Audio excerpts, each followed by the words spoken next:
Hi guys, welcome to Salt and Pepper. I'm Bonolo Mwegeti, and we decided to do like a 3-part series. That's besides the fact that we can't all 3 of us fit on this chair.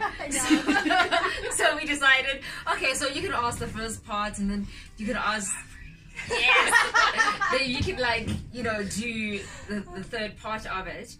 And so basically, as you heard from Sammy Jo. I'm back.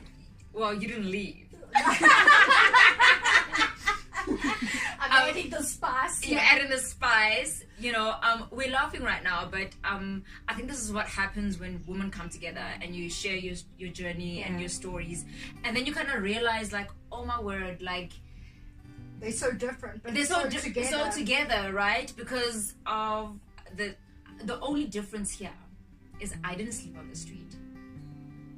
Yeah. That's the only difference. And you never had Nigerians coming to your house? I never had Nigerians come into my house. Yeah. So I want to go back. So I want to take it back. I want to go back to when you met him. Okay. So I want to take away from the drug, you know, and just kind of like, who was he? Like, you said you're head over heels with him. You were in love. You know, like, what is your fondest memory? Girl, he swept me off my feet. I remember I was studying part-time, doing my matric, and I would lay on the grass because we lived on a plot and we were renting a cottage, and I would see this guy walk in the morning up, and I'd see him walk down, and I used to say to myself, it's gonna be mine. And girl, I made him mine. You made him yours. Fondest memory, he was an amazing person. Put aside all his issues, he was an amazing person. Yeah. Like, so when did you realize? So from the time that he was an amazing person, so you guys got married? No, we were never married. You never married. Okay. Did his family know about you? They didn't. His father is somewhere in Joburg. Okay. He had left home very early because his dad was an alcoholic. His mom was back in Germany, so I've never met his mom. Okay. As for my parents, wow, girl. Were they supportive? They were supportive. I think after the fact, or after the fact. After the fact. Okay. Okay. Yeah. Sure. It was a very hard day telling my parents as a 16-year-old that you're having a baby by a guy 12 years older than you. Yeah, after that, I think his problems started to get worse. Okay. Yeah, I think that's where the shift happened.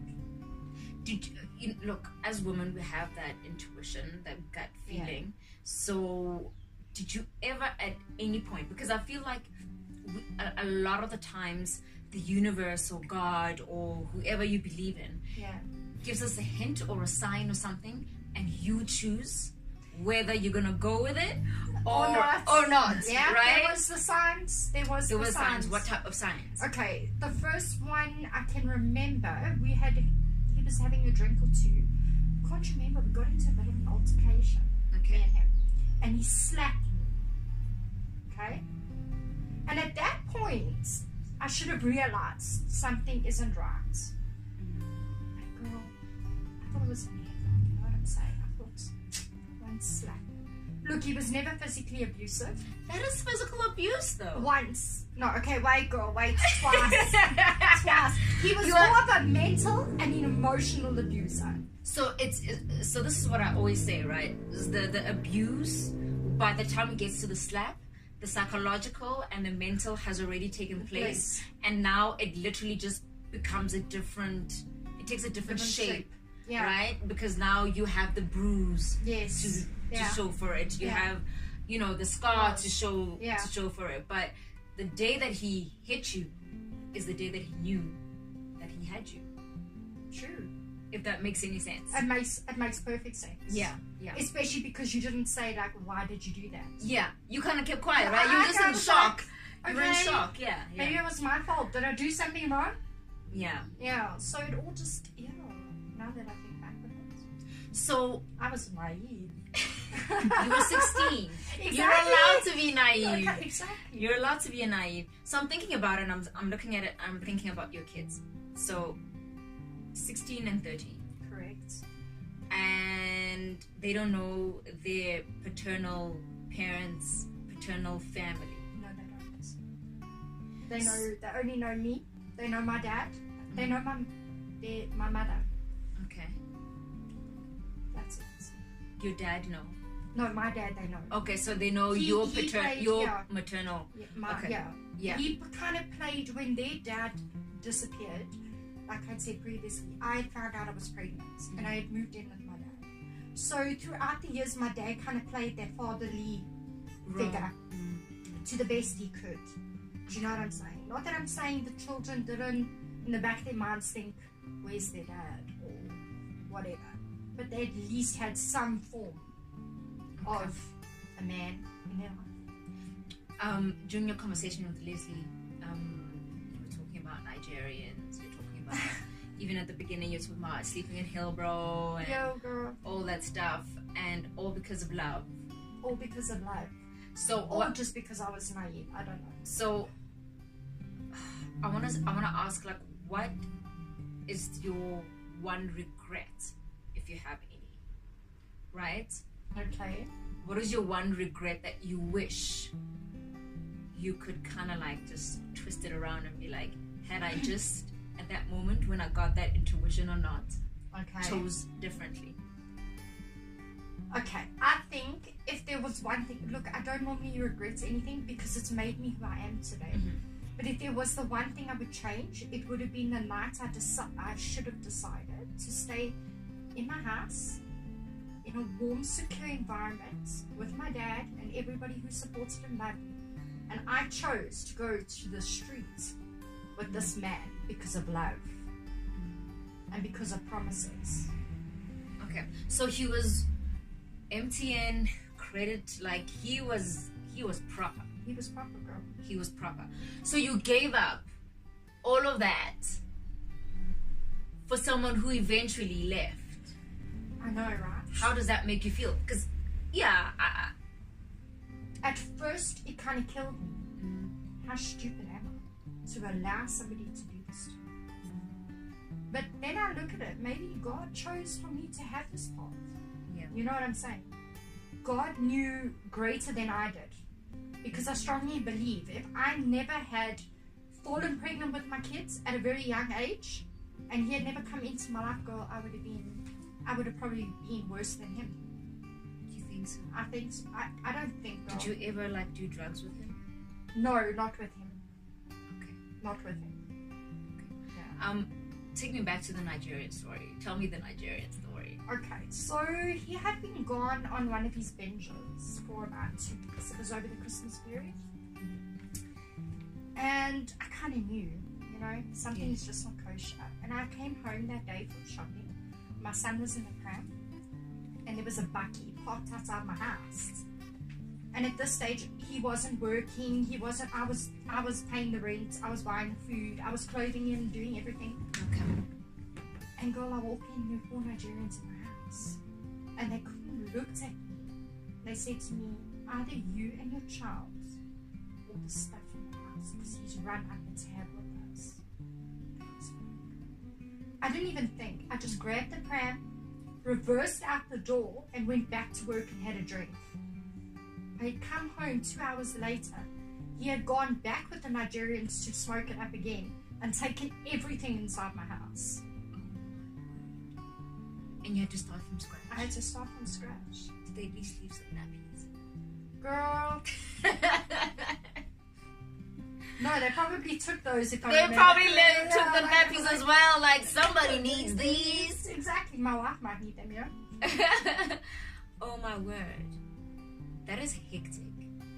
Your story is so hectic because sometimes, I mean, I'm not saying we must compare stories, but I realize that maybe other people or even my situation, what you've gone through, I don't think I would have had the kahunas, you know, the kahunas to survive, you know, like a lot of the times, yes, I go through my issues, and women, all of us go through our issues, and we drop down and we decide whether we're going up or not. Yeah. You know, and with your story, I'm kind of like, I'm scared. I'm like, would I? You know, yeah, it's girl. And I can only imagine the frustration of knowing that someone, like, you can't even go to the maintenance court. You can't. Like, where do you even start? You can't. But I mean, then you get back to it and you think to yourself, I've done it all for so long. Why would I even bother? But we need that support, right? Well, he can't even support himself. How's he I gonna know, support me? I know. But the law, right? The law says that when he can't do it, then his parents have to do it. Oh, right. I didn't know that. Yes. Oh, what? When he can't support the children, then his next, which would be his parents, would have to then support the kids. Okay. Do you think that that his parents know about you and the kids? I don't know. It's a good question. I don't really know. Look, I have often thought of tracing his mom for my kids so they can get German citizenship. Excuse me. Yes. Because he was German. Okay, he lived here a long time, but he was born in Germany. Okay. And his mom went back, got remarried, whatever. So there is a plus side of tracing the family down. Yeah. For the kids. Yeah. But maybe something we can look at, you know. I think that will be good. So Leslie's busy dancing here. Like, what's up, man? You know, so bad boys, what you gonna do? What you gonna do when they come for you? And that's true. You know, when I look back, like, in my life, like, the nice guys were the ones that got the nose. I know, right? Right, the ones that were so sweet. You were just like, I don't know, man. They're just too sweet. There's something wrong. There's something wrong with them. Yeah. But the bad boys, it was like, hell yes, yes. Can leave your shoes on my bed any day. Any day, you know. So, guys, tune in next week and the week after that, because we're gonna have a 2-part series about single moms, and we're gonna have another vlogger who is Pauline Wegeti, who's gonna come join us about her journey also as a single mom. And then we're gonna wrap up. So we want to hear from you guys, you know, your experiences, your thoughts about single motherhood, right? Yeah. And or should I say sisterhood? Sisterhood / fatherhood / yeah, we're gonna definitely go into also the bitter black or the bitter woman after the divorce, after the separation, after the relationship didn't work. So please tune in, and also hit us up on Facebook, which is Leslie Bonolo, and on Insta, Baby Knowles on Insta. For Leslie, it's Leslie Dalton. So it's been good. Salt and pepper. Thank you for coming. Peace.